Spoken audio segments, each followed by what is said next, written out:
कहीं जा रहा है, होटल में जा रहा है या हॉस्पिटल में जा रहा है, इन दोनों में क्या अंतर है? होटल में जाने में और हॉस्पिटल में जाने में क्या अंतर है? होटल में जाते हैं खाने के लिए और हॉस्पिटल जाते हैं चिकित्सा के लिए। आजकल हॉस्पिटल भी इतने अच्छे अच्छे अपने को बताने के लिए जाते हैं, लेकिन मेन डिफरेंस क्या है? मेन डिफरेंस ये है कि जो होटल में जाता है वो व्यक्ति सोचता है कि मैंने कुछ पैसा दिया है, मैं एंजॉय करूंगा, मैं आनंद करूंगा, उसका लाभ उठाऊंगा, पूरी तरह से मेरे को आनंद मिलना चाहिए, मजा आना चाहिए, मजा आना चाहिए ऐसा करके ना।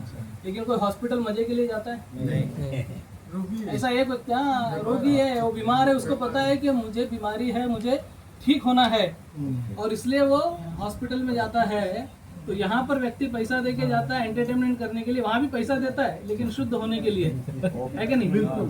तो दोनों जगह पे है, पर वहाँ पे तो वो जानता है कि डॉक्टर जो है वो दवाई मुझे ठीक कर सकती है।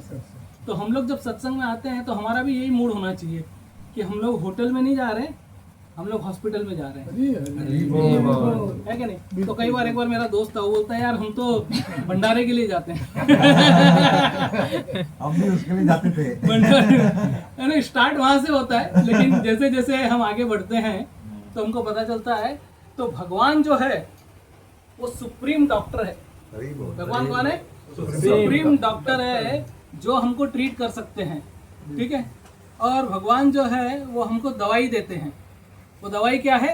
हरे कृष्ण महामंत्र, हरे कृष्णा कृष्णा कृष्णा हरे हरे, हरे राम राम राम हरे हरे। और दवाई क्या कोई भी ऐसे मन मर्जी से ले सकते हैं हम लोग?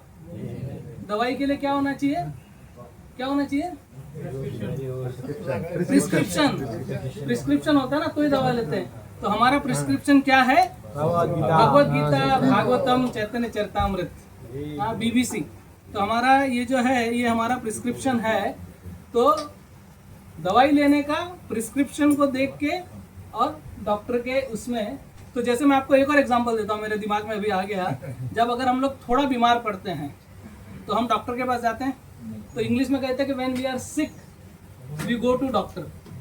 लेकिन कभी कभी क्या होता है, पेशेंट बहुत सीरियस हो जाता है, तभी क्या होता है? तभी क्या होता है? डॉक्टर आता है। याद है ना हमारे बांग्लादेश में तो यहाँ तो सब लोग आते हैं। तो when a patient is sick he goes to doctor, when patient is serious doctor comes to him, है कि नहीं? तो भगवान जगन्नाथ जी सबसे बड़े डॉक्टर है।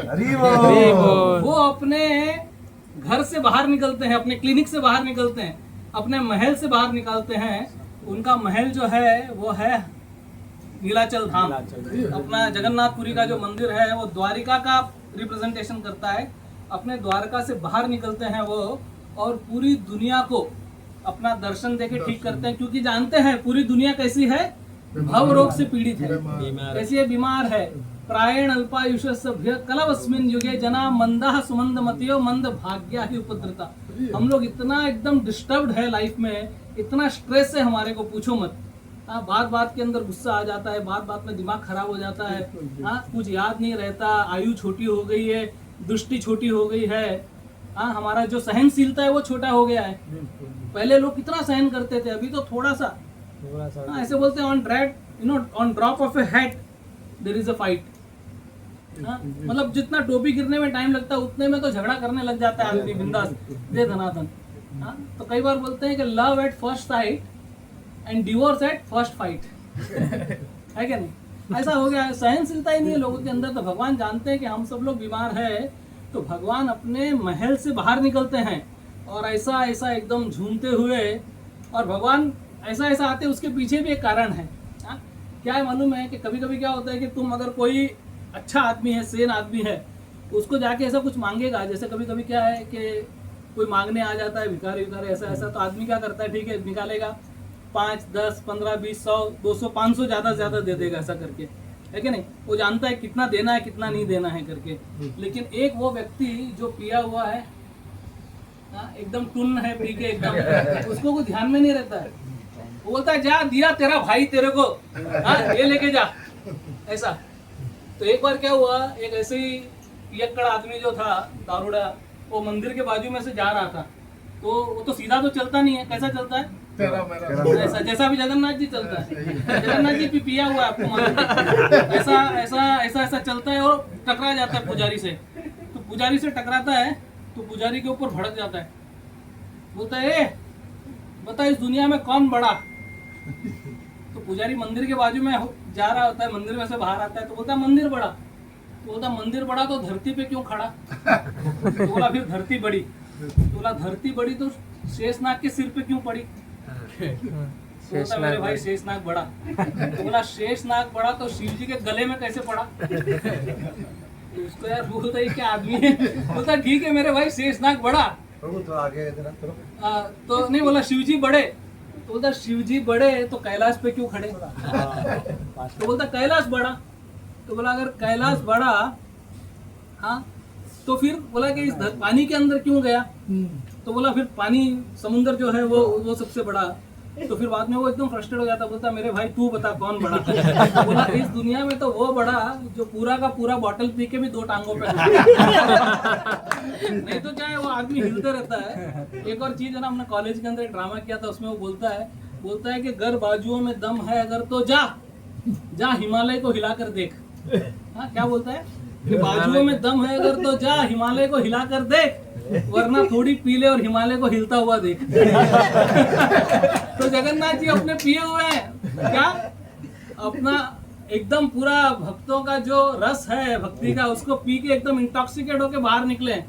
तो जब भगवान अपने मंदिर से बाहर निकल के रथ पे जाते हैं, हाँ उसको पहंडी बोलते हैं, पांडु विजय उत्सव पहंडी। भगवान एकदम उस टाइम अगर किसी ने भगवान से कुछ मांग लिया गारंटी आपको मिल जाएगा, क्योंकि भगवान एकदम उस समय पिया हुआ है, उसको कुछ होश नहीं रहता है किसको क्या दे रहा है। नहीं तो भगवान जानता है तुम्हारे दिल में क्या चल रहा है, कितना गड़बड़ किया है, कितना मिस्टेक किया है, कितना पाप किया है, सब भगवान देखता है। और भगवान का आंख कैसा है, चक्का। जगन्नाथ जगन्नाथ चक्का नयन चक्का नयन नीला चलवा रे तू न संभाले तो हमें कौन संभाले। तो ये जो चक्का जैम ना, ये पूरा ऐसा चक्का एकदम देख लेता है तुम्हारा अंदर, बिलोरी कांच के जैसा। वो बोलते हैं ना, क्या बोलते हैं उसको इंग्लिश में, क्या बोलते हैं वो कांच होता है ना, बिलोरी कांच, उसको क्या बोलते हैं इंग्लिश में, मैग्नीफाइंग ग्लास। मैग्नीफाइंग ग्लास के साथ अंदर जाके देख लेता है कि क्या चल रहा है तुम्हारे दिल के अंदर, हर के आदमी के अंदर देख लेता है। लेकिन यहाँ पर कुछ नहीं, यहाँ पर जगन्नाथ एकदम पूरा अपना जो जाके मांगेगा भगवान उसको दे देगा। तो रथ यात्रा का इतना सिग्निफिकेंस है कि अगर ऐसे कहते हैं कि रथ पे बैठे हुए जगन्नाथ को अगर कोई देख लेता है, रथम ते दृष्टवा वामनम दृष्टवा पुनर्जन्म न विद्यते, उसका वापस जन्म नहीं होता है, सीधा वैकुंठ, सीधा धाम चले जाता है। इतना पावरफुल है। तो हमारे जगन्नाथ जी जो है वो सबसे बड़े रॉक स्टार है। कोई भी जैसे अभी कभी कभी हम लोग प्रोग्राम करते हैं तो कोई सेलिब्रिटी आता है, हाँ आपने देखा रहेगा, मैं कई बार बहुत सारा सेलिब्रिटी से हम लोग मिलते रहते हैं, तो उनको मिलने के लिए 100 आएगा, 200 आएगा, 1000 आएगा, 2000 आएगा, ज़्यादा से ज़्यादा कितना लोग हो जाएगा, 1 लाख तो मतलब बहुत कम ऐसा है, ऐसा। लेकिन हमारा जगन्नाथ जब निकलता है तो कितना 15 लाख 20 लाख ऐसा लोग था। सबसे बड़ा रॉक स्टार जगन्नाथ है कि नहीं। तो जगन्नाथ का इतना ये ताकत है। और हम लोग ये जो जगन्नाथ को बैठ के दर्शन कर रहा है, इसको सुन रहा है, हाँ ये सौभाग्य का बात है। ऐसा नहीं है कि भाई हमारे को कुछ मन में आ गया और कुछ कर लिया। तो अभी आपको पता है जगन्नाथ को ना एक अधर पान पिलाते हैं, एक बहुत बड़े घड़े के अंदर ना एक